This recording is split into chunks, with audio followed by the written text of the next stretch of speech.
Thank you so much for tuning in to Living in the Brandywine Valley. I'm your host, Shannon Diiorio, and today I'm talking about the state of the current real estate market. So what is the state of the market? How did we get here? How does the market work for buyers right now? How is it working for sellers? And what are some tips for both buyers and sellers on how to make the most of the market that we are in? So currently we are in a very low inventory market. So for the last several years, we've seen interest rates as low as the high 2s or the low 3s. And I don't think we're ever going to see those rates quite that low again. And that's where people who maybe refinanced or bought when rates were so low to go and sell their property now, they're not going to get that kind of rate on the next property. And even by saying, well, I'll wait and see if rates come back down, they're most likely we're never going to see those numbers again. However, for some people, it might just not make sense, right, to put their house on the market now and make a move if the next home they're going to have to buy is going to be a smaller home, potentially, because the rates are higher. So that's why we're seeing such drastically low inventory right now. But we still have high demand. The rates are where they are, but buyers are able to figure out what's their affordability. That's just going to impact the amount of house that they can afford, right? So we still have a high demand. We still have people that need to move. We just are dealing with a much lower inventory. So that does put us in very much of a seller's market where sellers have most of the leverage. So in many areas across the Brandywine Valley area, it's not uncommon to have a home listed on the market for less than a week. So typically sellers are spending some time preparing the house for market, and they're coming soon. They're getting the word out, right? And then they're hitting the market running. They're doing open houses. They're allowing showings throughout the weekend, and then they're calling all offers due the beginning of the following week. That's typically what we're seeing. So this is difficult for buyers that are moving from out of town and want to see as many properties as possible, right? But they know they might have to just pick one property to make an offer on, and they're going to need to be really, really competitive, because in many cases we're seeing homes with 8, 10, 12, 15 offers coming in just because of the low inventory. So this makes it tough for people coming from out of the area, but that's what you can typically expect is a week or less on the market. And we're typically seeing homes sell over asking, anywhere from 5% over asking on up to 50% above asking. Now that's not the norm. On average, we're probably seeing 5 to 10% above asking in some of the hotter areas. So just to give a little bit more idea on the state of the market, I'll give some more statistics. So currently in this Tri-County area of Delaware County, Chester County, Newcastle County, we have less than 2,000 homes available on the market. And if I go back several months and I look and see on average how many homes are selling per month, it's around 1,200 homes. So we've got less than 2 months of inventory on the market. We've got somewhere around 1.5 months. That means if nothing else came on the market and homes continue to sell at the same rate that they've been, it's only going to take about 1.5 months, give or take, to sell off all of the inventory that we have. So that just kind of helps to show you how much of a seller's market we are in. We typically say that 4 to 6 months worth of inventory, that's a normal or balanced market. More than 6 months would be a buyer's market. Less than 4 months would be a seller's market. So some tips for sellers who are thinking about selling in today's market.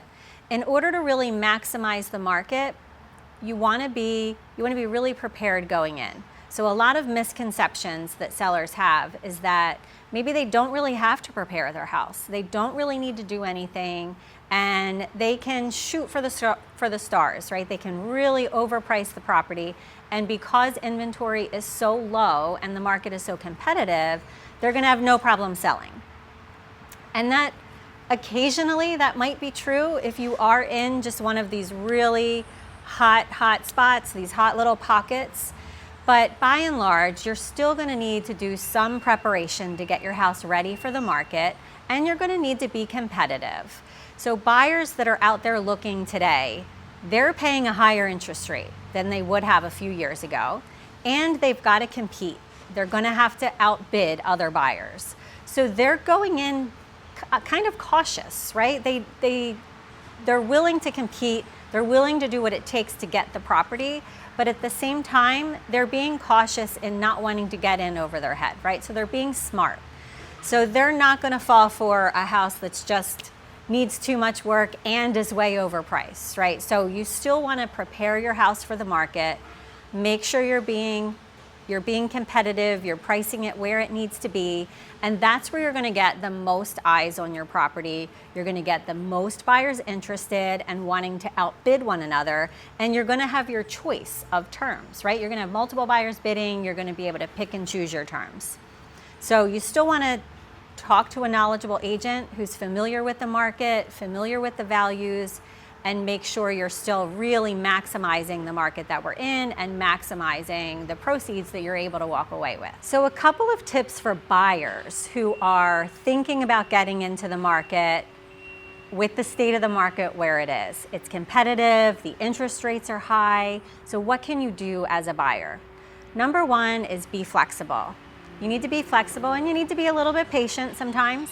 But I get a lot of buyers who go into the search wanting this to be their forever home. They want this to be their dream home. They want it to have all the bells and whistles. And if they're not able to afford that, maybe they think that they need to save up a little bit more money until they can afford the dream home.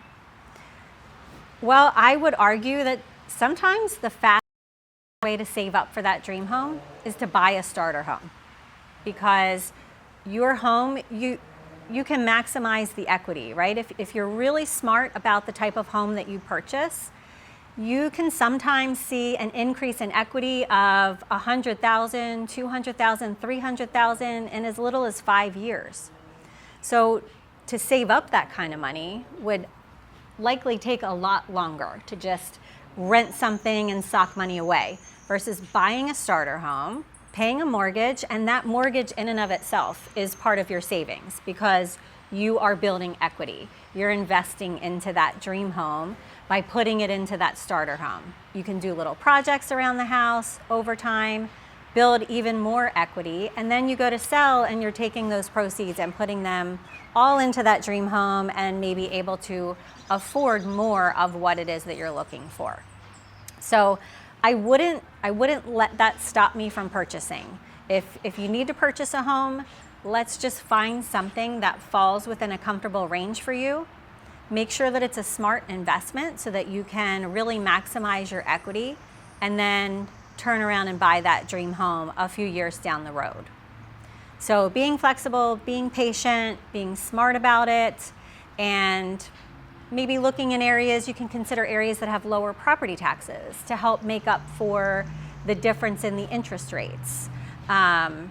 There's lots of different ways that we can really get creative and figure out what you're able to afford, what you're comfortable with, and oftentimes you don't even need a lot of money saved for a down payment. So there's plenty of opportunities to get in the lower price ranges, still get a great house, find a property with lower taxes. My last piece of advice is sort of going back to the seller side. So if you are someone who's been on the fence about selling your property because maybe you don't need all of that space anymore, or you really want to upgrade to something bigger, you want to be in a different area, but you're nervous because you have such a low interest rate. You're maybe sitting pretty at a 2.9, and then you're looking at paying a much higher interest rate and you're worried about where are you going to go. So you're thinking maybe it makes more sense to just stay put, stay where you are, keep paying that low interest rate, right? And maybe it does. Maybe that is the best situation for you. But I would say, why not just talk to someone, talk to an agent. Many agents, myself included, I'm more than happy to sit down. It's a free consultation, there's no strings attached, and really just talk about what your options are and give you an idea of what, after seeing your property, what do I think it would actually sell for? In some cases, it's a lot more than someone thought, and maybe it's enough to outweigh the higher interest rate.